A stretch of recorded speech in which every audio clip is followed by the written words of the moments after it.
Messenger Scan QR, and for today's video guys ay ituturo ko sa inyo kung paano mag-scan QR dito sa Messenger para makapag-direct tayo ng message sa kanya. So hindi na po natin kailangan ng search engine.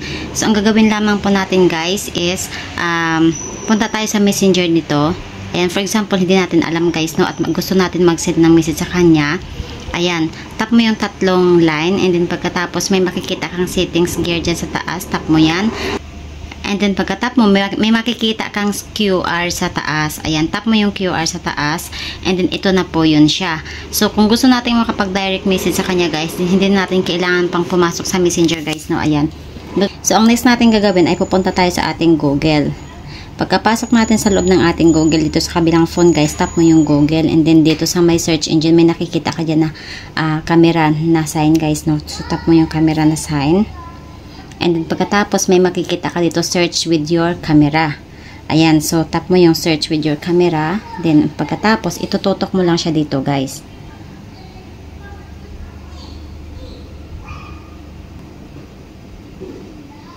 Ayan, and then tap mo lang yung search, and then pagkatapos guys ay pindutin mo lang yung screen mo.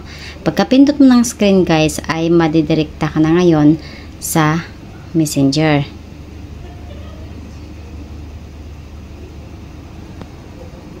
Okay, pagka-tap mo nung guys, nung screen mo, ito na po yung makikita natin guys, no, sa ating screen ngayon. Makikita nyo yan.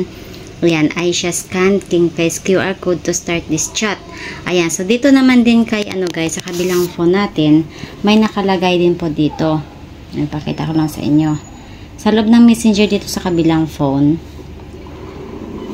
ayan, may makikita din po tayong Aisha scan King Kai QR code. So, tap natin yan. Ayan.